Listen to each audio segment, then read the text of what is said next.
Hello, my beautiful fam bam, and welcome to another episode of Domesticated Me 2.0. I'm Nay, your host. And if you're new to this channel, stick around.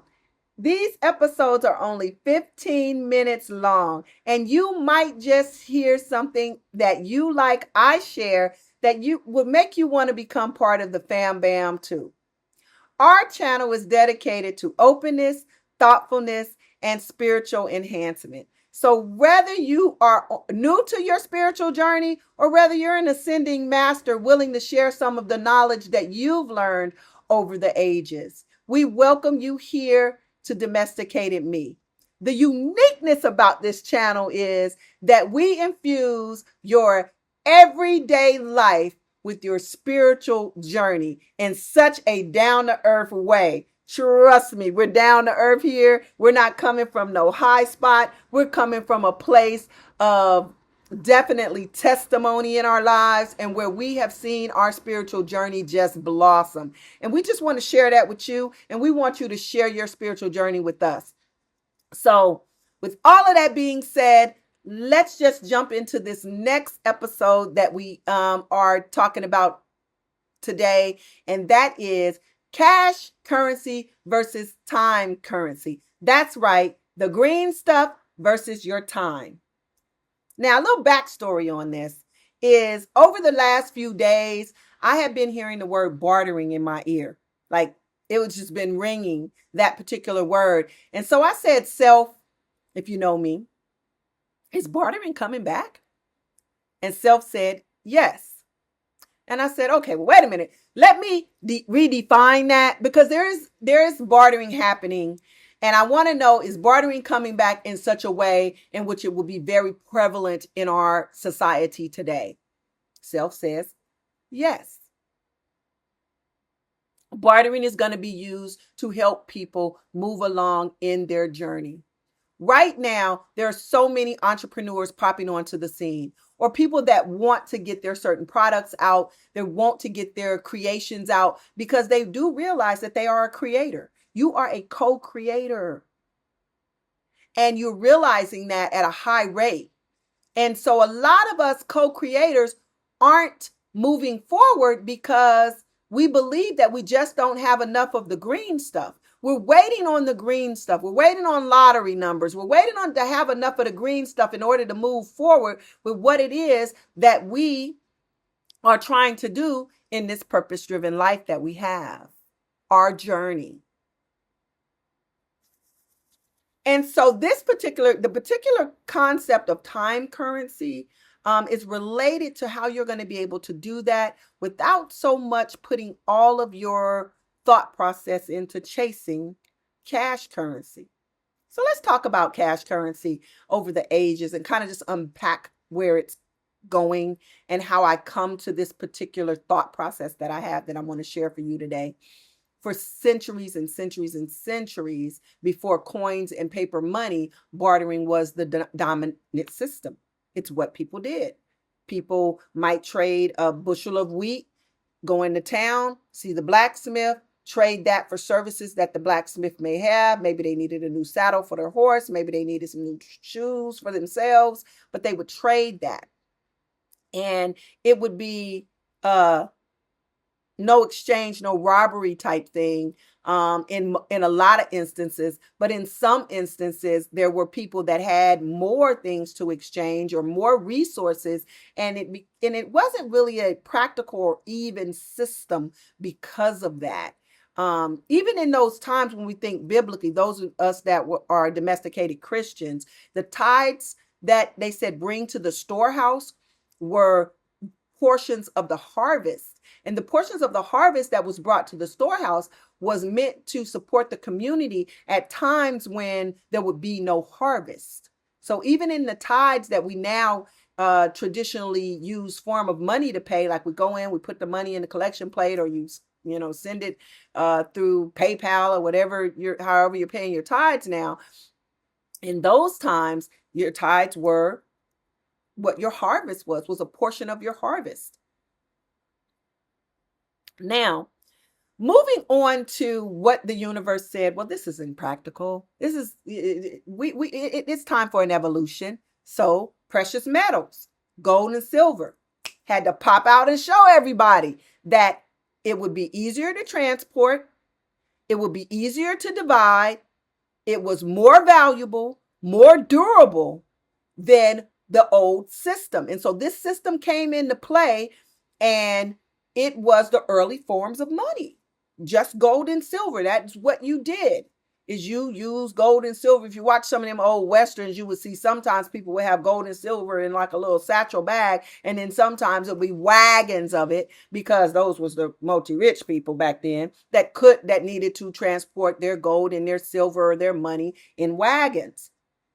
So now let's just talk a little bit about the current system. The current cash system, cash currency system, might I say, whether it's coins, paper money that we're just printing, but this show isn't about that. I'm pretty sure you can find a lot of shows about how we're just printing money, or the digital representations of money. It has evolved. And this value is very easy to use. You have your cell phone. You don't even need to have your purse or the card that is being sent by the bank now. You could just tap your cell phone.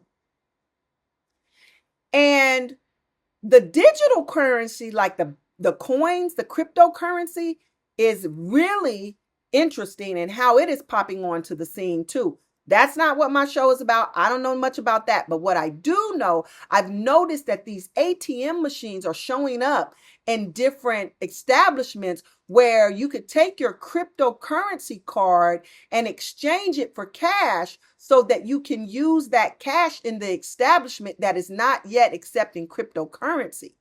If you haven't noticed it yet, go check it out. They're there. You might even noticed it, but didn't really know what are these machines. That's what they are. And so making it even more easier to exchange this digital form of coins, or to use this digital form of coins to sell them without selling it on your cryptocurrency account, transferring the money into your bank account, all of that. Now we have these ATMs that are actually in stores. So if you haven't noticed it, pay attention to that. And so we're highly efficient in that, because you can spend money across the seas through digital transactions. So now this parallel system that I believe that we're talking about, which is the time currency, which is operating already, is going to operate in a more prevalent way. And that is the exchange of skills and time directly. Now, imagine that you are a chef. And imagine that you want to start your catering business, yet you have no skill set in marketing, which is a huge part of actually starting your business, is being able to market yourself, get your target audience to see who you are and why you're unique, but you don't have that skill set. The universe, God himself, source, or whatever name you want to put on it, is going to send you someone. You're going to attract someone that has the marketing skills to market you. And it's going to be so divine that this person who has the marketing skills also has a need. They're on a health journey. They're on a weight loss journey. They're on a health lifestyle, and they've decided they want to meal prep. They don't have no skills in meal prep.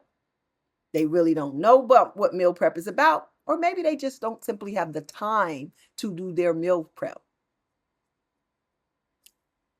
But you guys have been connected in such a divine way that it is time for you guys to use your time currency to complement each other.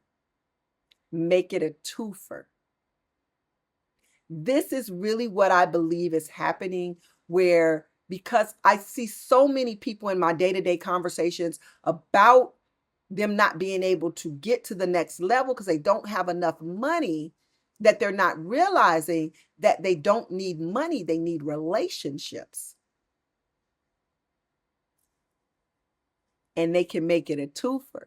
It could be fair exchange, no robbery. And it can enhance both of their journeys to their purpose-driven life, that thing that they're trying to get to, the thing that they believe that they were here to do. And that it doesn't matter what it is. You're going to be introduced to that person that is going to be a divine connection. So look out for that person, y'all. I'm just saying, look out. That person is in your life. And if you're hearing this right now, this is especially for you, because you're so busy trying to chase the cash currency, in order to do what you actually were sent here to do. You're not realizing that the true currency is already in your hands. It's already in your reach. You don't need to wait on the lottery. You don't need to wait until you get the raise on the job to start your side business. You don't need to wait for your aunt to pass away to leave their inheritance.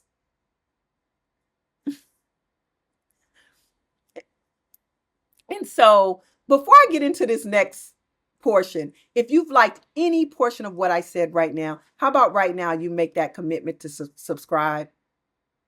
Comment, because we want to talk back and forth with you. I really do. I want a dialogue. I always like twofers. I like your ideals too. And share.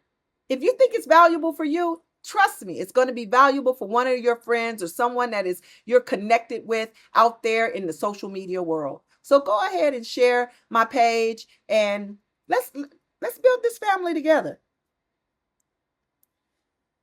And so a lot of people I know is going to say, well, Nay, you concentrate on spiritual things, or you always infuse spiritual things in the topics that you talk about. And so here we go. Here's your spiritual part of time currency.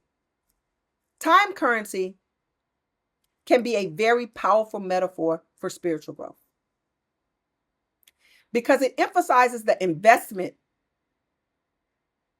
and the effort that you can put into your spiritual growth that will enhance your being, your soul, that spark of God that resides in every one of us, because we are co-creators with the creator of all. And so if you take and utilize your time currency, then you're going to be able to deposit so many things into your spiritual bank account that it's an enhancement for your life. So let's just start with a few examples so we can understand where we are. Meditation. We always talk about doing at least 20 minutes of meditation every day. And if you're not doing 20 minutes of meditation, start with 5. Because trust me, once you start with 5, a week or two later, you won't even notice that you were sitting still for 5 minutes. Invest in meditation. That is going to deposit time currency into your spiritual bank account.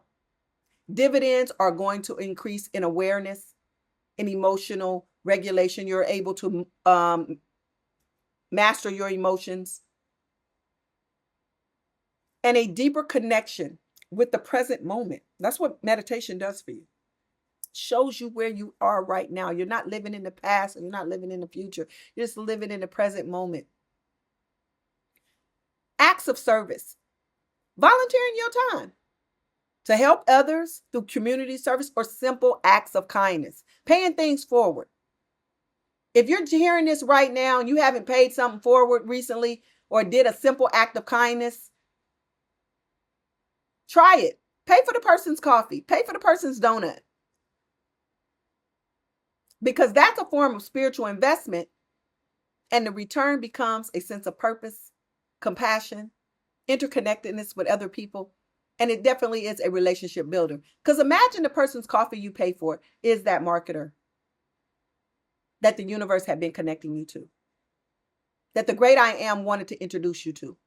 And simply by buying a cup of coffee for the person in front of you or for the person behind you, you get to connect with the very thing that you were lacking in order to get that business started. Self-reflection. Take time for introspection. Journaling and ensuring that you're writing and talking to self. It's spiritual growth. The time currency spent in self-discovery yields greater self-awareness, clarity of your values, and a stronger sense of identity. Begins to show you more and more and more of how to walk your path, to journey that you desire, those desires that you placed into this time, space, and reality years ago. Learning and studying. Engaging in spiritual study, whether that's through reading, that's text, attending workshops, being here on Domesticated Me, seeking guidance from mentors, is an investment that expands your spiritual understanding. You have to be willing to invest in learning and studying in the openness of spiritual things. You have to be willing to invest in that. I know that a lot of us were domesticated and programmed in certain religions, but it is time that we step out of the religious box and begin to learn and study some things of others. You don't have to attach yourself to it. And that's why I always say here on Domesticated Me that we really need to unlearn some of the stuff that we had no choice in attaching ourselves to, because it was our culture. Open up a bit. That's all I'm asking you to do, is open up a bit. Another one is your creative expression. Once again, you're a co-creator. You're a co-creator. The great creator creates everything and all things.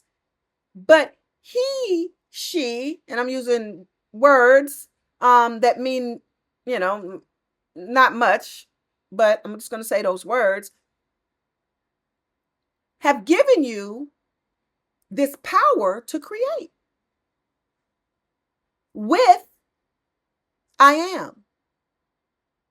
Giving you the power to create with I am. So that means whether or not your creativeness is in writing, painting, music, dance, or any form of spiritual practice, this time currency leads to something greater than self. It's an investment that you can foster a sense of being, wonder, and awe. Just imagine. How about you connect with nature? Spend some time in nature, whether it's hiking, gardening, or simply observing the world of nature that we're all connected to. The blade of grass. I've come to realize, or for me, my truth is that I am part of an energy that has always been here. I've always been here. Although I am 54 years young, I have still always been here. Ages and ages old, as a matter of fact. Because energy cannot be destroyed, it only can be transformed. So even in transcending or you moving to the next higher plane, some of your energy stays. That's a topic for another show, but I just wanted to insert that here because I think it's important to understand what nature gives us. Because I can remember some time ago when the tree huggers first came out, I was one of y'all. If you knew to this, I was laughing at the tree huggers. Yes, I was laughing. I was like, tree, what they doing out there hugging trees? That's got to be crazy. And now I'm a tree hugger. I'm a tree hugger. I'm one of those people that when I have insomnia at night, I don't take anything that man made in a pharmaceutical laboratory. I literally first go to the thing that I know that can help me with my insomnia, and that is outside, putting my feet into the earth to be grounded for whatever that energy is that won't allow me to sleep, that negative energy is drawn out of me. So I think it's important that we connect with nature to continue to deposit it into our spiritual bank account. We're depositing these coins into our spiritual bank account. These are profound for inner growth, deeper connection with the divine. You're connecting with the divine. And so let me tell you this. I want to explore some other examples that are important to us really quickly. And forgiveness is one of the examples on my list, but I'm going to tell you the forgiveness that I'm asking you to adopt is forgiveness for self and not another. Because at one point in our lives, we have to understand that no one is doing anything to us. Everything that is happening through us and for us. So there's nothing to forgive another person for. You really have to be able to look in the mirror and see how they are interconnected to you. And why the particular thing that you believe they need to ask for forgiveness for is really what you ask for. It's intended for your good. That's another show too, but I just wanted to insert that thought process into your head here. And so another one is gratitude. Be thankful. Take time each day to express your gratitude, whether it's journaling, prayer, or simply just reflecting on the good things in your life. Meditate on all things good and lovely. Stop meditating on things that you don't want in your life, because those are the reason why you're bringing them into your life in the first place, because you're meditating on the wrong thing. And just remember that. And then the last thing that I want to say before we kind of wrap this thing up is the study of scarce texts. We kind of hit on it earlier when I talked about being open. You got to immerse yourself in other texts besides the one that you were domesticated into. If you're a domesticated Christian, that means that it was the Bible. If you're Muslim, that means that it was the Quran. And there's nothing wrong with any of these books. Don't get fooled with, oh, they told us lies and this and that and that. That's all bogus too. Everybody that's out there talking about these lies and how we've been subject to lies, all of that's bogus too, because nothing is new to the foundation of this earth. So even if you take some of the things in the Bible and you found them in a text that was created way before the Bible was, and you're saying they stole it from there, nothing was stolen, guys. Nothing was stolen. It just simply, there's nothing new under the sun. And so even the thing that you think you found, you ain't found nothing. It's always been here. My truth. And so we can use these things, the Bible, the Quran, the Torah, or other spiritual writings, and even books of people that have wrote different books on your spiritual enhancement to invest in ourselves, to invest this time in ourselves. So dedicate study for deeper understanding of who you are and whom's you are. And then you will realize that you have a birthright. And that birthright is a birthright of abundance that cannot be taken from you. And the abundant birthright that is yours is in all things. In all things. Abundant in health, abundant in wealth. You are abundant in love. And so if you realize that you're abundant in health and you're abundant in wealth and you're abundant in love, and these are your birthrights, then you don't have to chase cash currency in order to follow your path and your dreams. You don't have to do it, because guess what, my friends? You are the bag. Family, you're the bag. You don't need to chase what you are. You just need to be. And so in this concept of time currency, spend more time in your spiritual things, your spiritual enhancement, and depositing those spiritual learnings into your spiritual bank account. So the result will yield dividends beyond your wildest dreams, beyond your wildest dreams. And with that, fam bam, this episode is coming to an end, but I don't want you to forget to like, comment, and share. Comment so we can have a twofer. And I'm sure you like me, right? And once again, there's somebody that you're connected to out there in this world that also needs to hear this message, because this message was designed just for them. You attracted me. And because you did, honor that attraction by coming back next week. I'll see you next week, guys. Blessings.